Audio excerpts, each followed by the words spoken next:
गुरु नानक देव, संत कबीर और अन्य बहुजन समाज में जब सभी संतों गुरुओं महापुरुषों को जिनके नाम में नहीं ले पा रहा हूँ नमन करते हैं।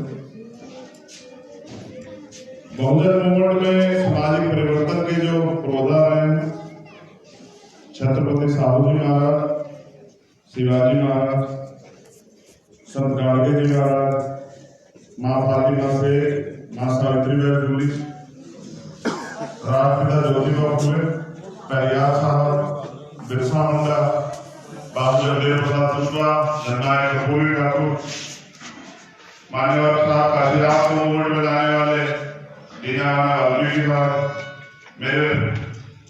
मेरे और तमाम देश की महिलाओं को और करोड़ों शोषितों वंचितों को संविधान में हक अधिकार देने वाले परम पूजनीय बाबा साहब अम्बेडकर, मेरे गुरु मेरे रहबर मान्यवर साहब से क्लास। सबसे पहले यहाँ की कमेटी जो है और हमारी बीमा आर्मी की जो कमेटी है, हमारे ऐसे जो है यहाँ पे गुरजंट सिंह जी, यहाँ चेयरमैन जो है आनंद जी, जसवीर सिंह रति जी, जनरल सेक्रेटरी कमल जी और कैशियर प्रेम जी हमारी टीम है जिनके द्वारा ये प्रोग्राम आयोजित किया गया। मैं उनका धन्यवाद करता हूँ। मेरे साथ आए भीम आर्मी पंजाब के प्रधान बलवीर रक्षा साहब, पिंगी माही जी, कृष्ण माही जी, बिट्टू रमदासिया जी, आजाद समाज पार्टी के प्रधान राजीव कुमार लवली जी,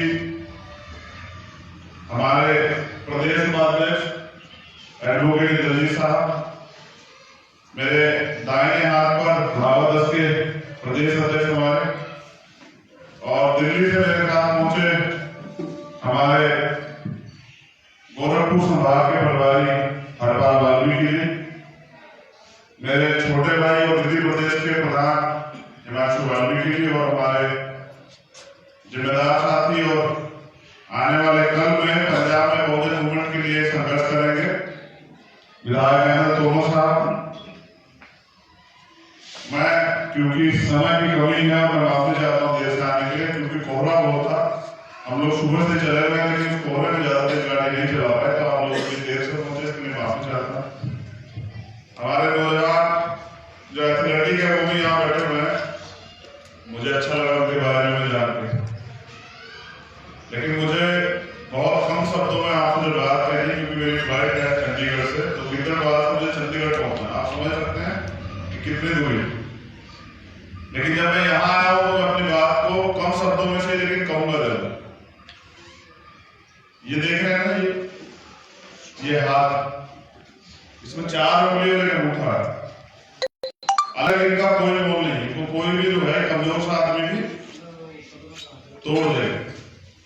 अगर हम लोग इसको इकट्ठा कर लेते हैं तो ये ताकत बनती है, ये बल बनता है, और जब बल होता है तो हल भी निकलता है। हमारे लोगों में बल तो बहुत है लेकिन उनका हल नहीं निकल पा रहा है।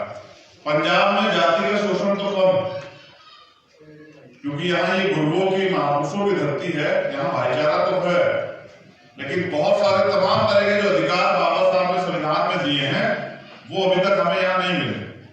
जिस दिन मिल जाएंगे मुझे ऐसा लगता है कि पंजाब में खुशहाली आ जाएगी। अभी अगर भाईचारा कम बन रहा है तो इसका मतलब हमारे लोग ताकत में नहीं, क्योंकि हमारे हमेशा भाईचारे को बल देते हैं, अपने पेट की रोटी दूसरे को देके जो है उस भाईचारे को और आगे बढ़ाने का काम करते हैं, भले ही गरीब सही लेकिन हमारे दिल बहुत बड़े।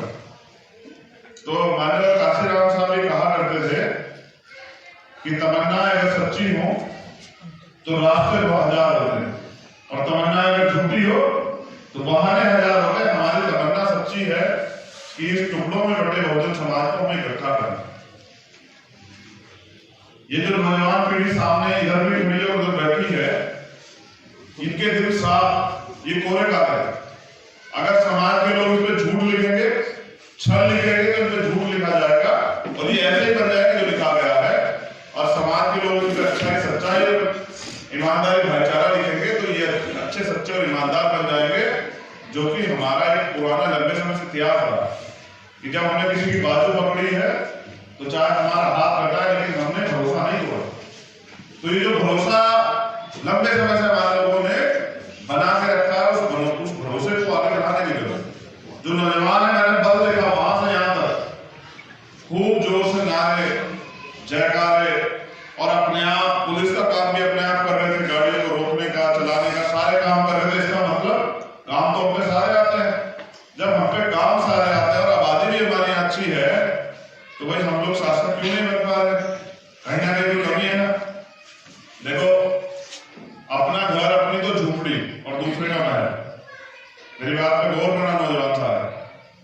अपनी फूस की झोपड़ी और दूसरे का महल, वो दूसरे का रहेगा, अपनी अपनी रहेगी।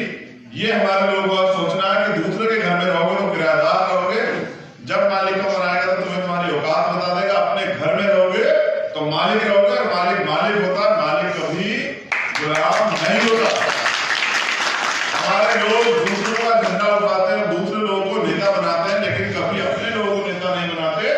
और जिनका नेता नहीं होता उनकी बात नहीं होती, जिनका नेता नहीं होता और जिसका जिस स्तर का नेता होता है, आज आपके पास आपके बल से, आपके ताकत से, आपके भाईचारे से राजनीतिक दल तो अब बना है। जब से बना तब से कोरोना में लॉकडाउन चल लगा हुआ है, घूम भी नहीं पाए, जा भी नहीं पाए। लेकिन बिहार में भी जब इलेक्शन लड़ने गए थे तो 8-8 हजार वोट मिली। आप समझते हैं कि बिहार के लोग कितना प्यार करते हैं। पंजाब तो हमारे गुरु महापुरुष धरती, वहां तो हमारे लोगों को खाने को कोई अन्न नहीं है, तन में कपड़े नहीं है। जब बाढ़ आती है तो 6 महीने हमारे लोग जानवरों जैसा जीवन व्यतीत करते हैं, वहां उनके अंदर इतना प्यार है। तो मुझे लगता है कि पंजाब में भी हम लोग काम करें, ये हमारे गुरुओं की धरती है, यहाँ हमारे लोग सक्षम भी है। अगर हम उन्हें तैयार कर देंगे तो मुझे ऐसा नहीं लगता कि आने वाले कल में हम यहाँ ताकत नहीं बनेंगे। और जब यहाँ ताकत हम बनेंगे तो फिर मैं आपको बताऊंगा कि सरकार के अंदर क्या ताकत होती है, सरकार आपको क्या दे सकती है। यहाँ पोस्ट मैट्रिक स्कॉलरशिप का मामला है, यहाँ तमाम तरह से। अच्छा, जितने लोग यहाँ बैठे, क्या आपका कोई प्राइवेट स्कूल है किसी का अपना स्कूल? कोई अपनी फैक्ट्री, अपनी कोई कंपनी है किसी की? इस देश में संविधान लिखने के बाद जो संविधान को लिखा गया था, उसके पीछे बाबा साहब का उद्देश्य था कि हमारे लोग पढ़ेंगे। मैंने इनको पढ़ने का आग्रह कर दिया, ये पढ़ेंगे और अपने अधिकारों को जानेंगे। और जब ये अपने अधिकार को जान जाएंगे तो उनको छीनने का, उनको लेने का प्रयास करेंगे। लेकिन हमारे लोग पहले तो लोग पढ़ने नहीं देते थे, जमींदार और तमाम तरह की चीजें थी। आज हमारे लोग पढ़ पा रहे हैं तो वो पढ़ाई की वैल्यू नहीं समझ रहे हैं। शिक्षा सेवनी का वो दूध है जो पिएगा उदाहरण है। और जो लोग पढ़ेंगे वही तो भाई टीचर कब बनता है? टीचर बनाने के लिए योग्यता चाहिए नहीं चाहिए? कभी आपने देखा 5वीं पास में टीचर बनता है क्या? 10वीं पास बनता?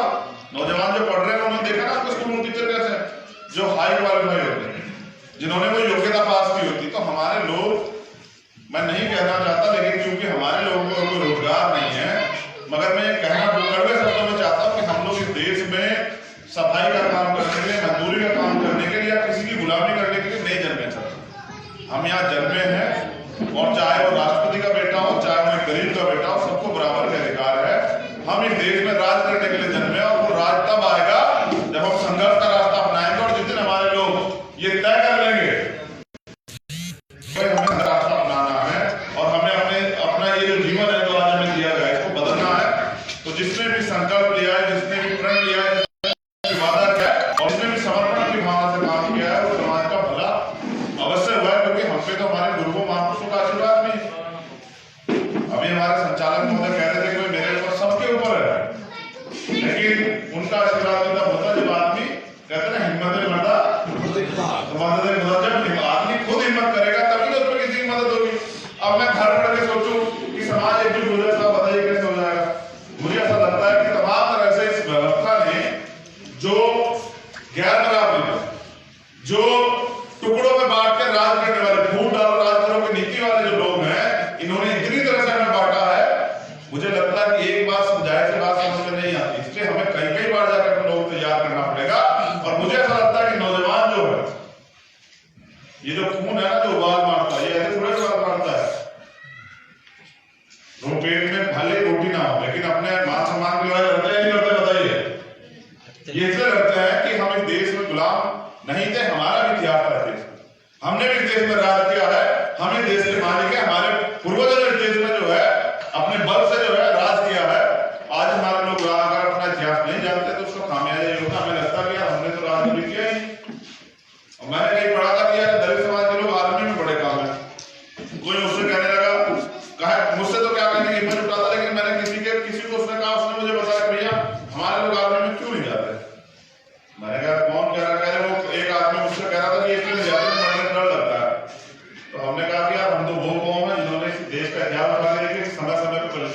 जो है इस देश की भी सुरक्षा की। और पिछला इतिहास उठा के देखिए कितने लोग इसके फौज में थे जिसकी संख्या इतनी सी है जिनकी खुद की आबादी 15%। हमारे आबादी करोड़ों में इतनी भेदभाव तमाम तरह के अधिकारों से वंचित रखा गया। आज भी अब बाबा साहब का जो आरक्षण हमें मिला था ना, दिया हुआ, उसका अगर वो अनुपात उठा के देखेंगे तो इन्होंने पूरा नहीं होने दिया। अगर है तो 4th क्लास में पढ़े लिखे लोग बैठे हुए, क्या भेदभाव नहीं होता? हमारा नौजवान बैठा हुआ होता है, नहीं होता? कोई ऐसी जगह है नहीं होता? आरक्षण ये झूठ बोल बोल के हम लोग का मनोबल करते हैं कि ये तो 10 साल के लिए था। अब हमारे लोगों ने गलती पता क्या की? हमारे लोगों ने जो आपका सबसे बड़ा धर्म ग्रंथ है, जिसको संविधान कहते हैं, पढ़ा नहीं। अगर आप अपने धर्म ग्रंथ को एक बार संविधान को पढ़ लेते हैं तो मुझे बताना नहीं पड़ता कि आपको खुद पता लग जाता है कौन सी चीज कितने दिन के लिए थी। जब तक इस देश में गैर बराबरी रहेगी तब तक इस देश में आरक्षण रहेगा। ये समझो, ये हमारा फंडामेंटल राइट है। जो चीज सरकार अपने दम पे नहीं करवा पाती वो करवाती कहां से? कोर्ट से करवा देती है। मैं बात आपको इसलिए कह रहा हूं, इतनी गैर बराबरी के बाद भी हमारे लोगों ने इतने कम समय में अपने जीवन में बदलाव किए। जिन लोगों को छूना भी पाप समझा जाता था और इनके तन पे कोट पैंट होती है, वो अपनी धर्मशाला बना के, अपने गुरुघर बना के और सम्मान से जो है शोभा यात्रा तमाम तरह की चीजें करते हैं। और दुनिया में आज के हमारे बच्चे जो है वो IAS IPS टॉप करके आते हैं। ऐसे थोड़ा जाते हैं। क्या हमें बुद्धि नहीं? हमें सब कुछ। लेकिन मैंने आज जो है एक चीज महसूस की और मुझे बात नहीं पड़ी, और वो ये है कि ये जो पूरे दुनिया में तो लोग रहते हैं, लेकिन पूरे देश में, इंडिया में जो लोग रहते हैं, और क्योंकि आर्थिक रूप से कमजोर समाज है, मैं स्पेशल दलितों के लिए क्या है, ये नौजवान मेरी बात पर गौर करें। पंजाब में मैंने एक चीज तो महसूस की कि यहाँ खाने पीने की समस्या लोगों को नहीं है। इस वजह से जब खाने पीने की समस्या नहीं है तो कुपोषण के शिकार यहाँ लोग कम है। और जब कुपोषण के शिकार नहीं है तो हमारा आदमी 6 साढ़े 6 फुट का है, वो भी बढ़ रहा है, उसमें भी वो भी जो है अपनी लड़ाई को लड़ रहा है देश में, और देश में भी, और देश में अपना नाम रोशन कर रहा है, अपने संगठन भी बनाए हैं, अपने हक की बात भी कर रहा है। और समय समय पे जब हमारे हक अधिकार छीनते हैं, 2 अप्रैल जैसे दिन पे इसे पंजाब को बंद करने दिखाता है, भारत को बंद करने दिखाता है। हम लोग जो पंजाब नहीं है उनको लगता है पंजाब बहुत बलशाली, वो उम्मीद इसलिए लगाते हैं। जब पंजाब का आदमी यहाँ से वहां जाता है तो उनको लगता है कि नहीं, कागजों में पड़ा हुआ है कि पंजाब में 40% आबादी हमारी है, 42% आबादी हमारी, 50% आबादी हमारी है, तो उनको लगता है पंजाब में तो हमारे लोग शोषण होता ही होगा, वहां तो हमारे लोग रजवाड़े हो गए।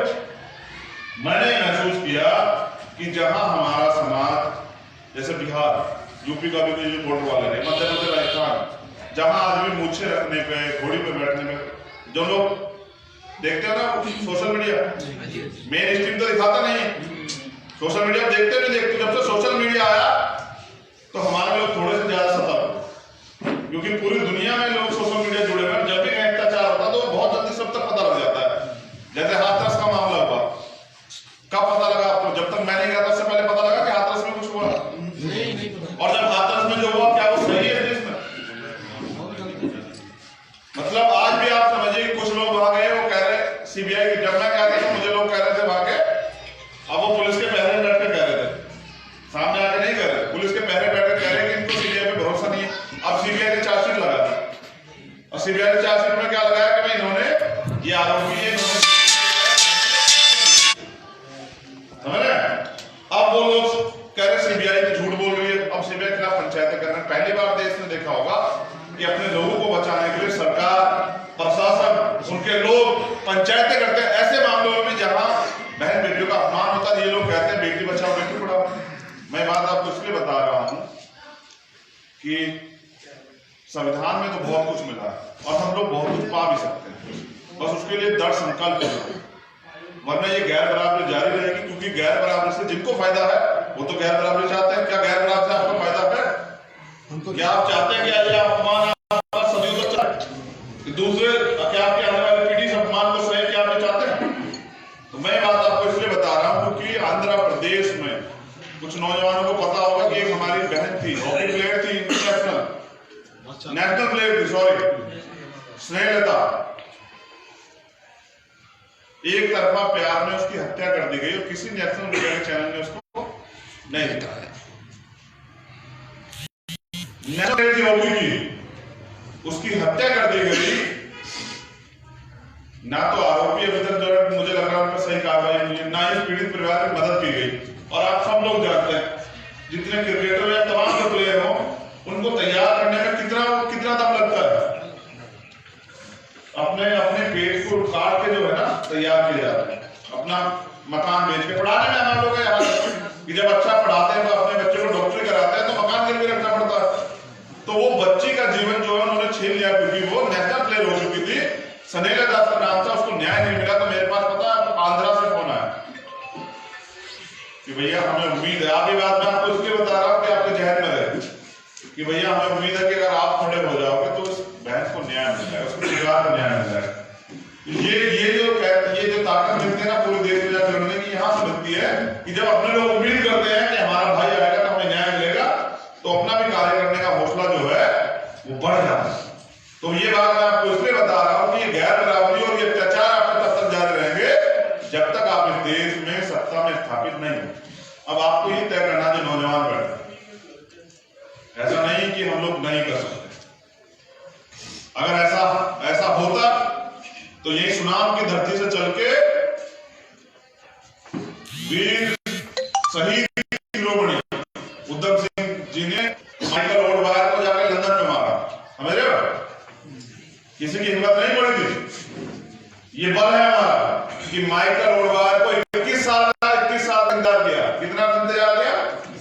21 साल माइकल ओडवायर को जाके, क्योंकि जो जलियांवाला बाग में भारत के जो नागरिक थे, निर्दोष नागरिक, उनपे जो गोली उसने चलवाई थी, उसका बदला जाके उसने कहा लिया लंदन। तो संकल्प नहीं हो, जब संकल्प आदमी लेता तो दुनिया की कोई लालच, कोई गद्दी, कोई कुर्सी, कोई भी चीज उसको रोक नहीं सकते। तो एक बार हमें संकल्प लेना पड़ेगा, या फिर हम तय करें कि आजीवन हम लोग इस देश में गुलाम बन करेंगे। और भैया गुलाम, वो काशीराम साहब भी कहते थे कि सिर्फ सांसों का रोकना मौत नहीं होती, जिसका जमीर मर जाता है वो भी मर जाता है। हमें ये तय करना है कि इस देश में हम जमीर मरे हुए या अपने बल से इसे पलट सकते हैं। बहुत आसान है। ये फरीदकोट में 50 लोग ऐसे दे दो मुझे जो 1 साल काम करे संघर्ष की उसमें, कि भैया आप करेंगे 50 लोग का, और मैं गारंटी देता हूँ अगर फरीदकोट में आप सबसे ताकतवर नहीं हुए तो मैं काम करना छोड़ूंगा। 50 लोग, ज्यादा नहीं चाहिए। हमारे कितनी आबादी हुई दलित फरीदकोट में? 50 टोटल कितने फरीदकोट से लिया? 90 लाख है जी, 90 लाख।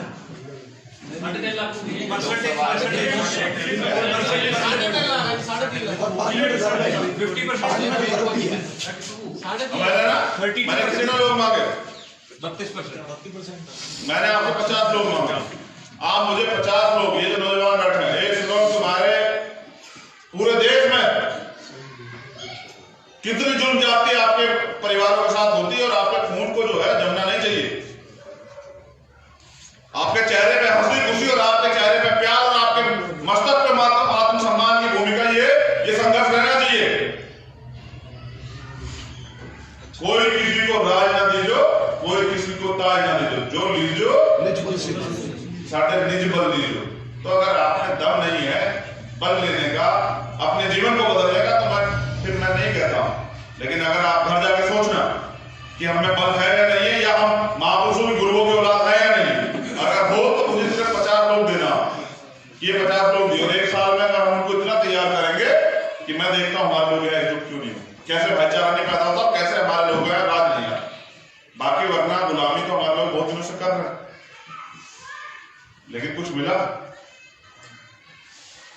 तो हमें लोग पता है हमसे क्यों भी आके बैठ के बात कर लेते हैं। कर भी बात बताओ, क्योंकि हमें वोट का अधिकार जितने चला गया ना, बस्तियों में तुम्हारे झांकने नहीं आएगा। मेरी बात तो याद है, मैं क्या कर रहा हूं, इन बस्तियों में घूम झांकने नहीं आएगा कोई। जिस दिन तुमसे वोट का अधिकार चला गया, ये सरकार साजिश कर रही है तुम्हारा वोट का अधिकार छीन लिया जाए। अगर अब भी नहीं जागे तो बहुत जल्द देश में गुलामी आ जाएगी। आज किसान देख रहे हो आंदोलन में, क्यों आंदोलन में? उनसे पूछा गया तो लोकतंत्र है, लोकतंत्र में तो वो होता जो जनता चाहती है। मगर किसानों ने किसी ने पूछा कि बिल चाहिए नहीं चाहिए, जबरदस्ती अडानी अंबानी के कहे तो बिल पे थोप दे गए। आज 40 से ज्यादा लोग शहादत हो चुकी है, सरकार का दिल नहीं पसीजा। जब आप 2 अप्रैल को बाहर निकले थे, 18-19 लोगों की शहादतें हुई थी। क्या आपको नहीं लगता कि साधन नहीं होनी चाहिए? सरकार को क्या अधिकार है कि इस तरह के फैसलों में सरकार देरी करे? इसलिए सरकार देरी करती है, उनको पता है कि ये लोग इकट्ठे ही नहीं है। मैं आपसे निवेदन करता हूं कि ये तभी समाज आगे बढ़ेगा जब आप लोग एकजुट हो जाओ, और नहीं होंगे फिर तो जो हो ही रहा है। लेकिन अपने इतिहास को बचाना और इतिहास को पढ़ना बेहद जरूरी है। इतिहास आपको बल देता है। मुझे आप कैसे जानते हैं? इतिहास की वजह से जानते हैं जो मैंने किया, या और भी कोई वो है? एक दिन में नहीं जानते ना। आज के बाद जो आपका पिछला वो भी आपका इतिहास है। आप अब ये तय करें कि आप अपने इतिहास को ताकतवर बनाना चाहते हैं, अपनी पहचान बनाना चाहते हैं। कितनी आबादी देश की?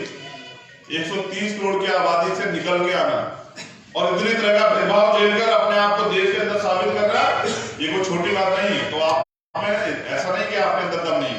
आप जब चंद्रशेखर को तैयार कर सकते हो तो हर जिले में एक नहीं 1,000 चंद्रशेखर तैयार हो सकते हैं। बस शर्त ये है कि लड़ाई धोखा देने की, लड़ाई अपने पेट को भरने की, लड़ाई अपना महल बनाने की, लड़ाई जो है देश में या लूटपाट की ना हो, लड़ाई जो है संघर्ष की हो, अपने लोगों के अधिकारों की हो, ईमानदारी की हो, तो फिर कोई नहीं हो सकता। तो मुझे सुनने के लिए बहुत बहुत धन्यवाद।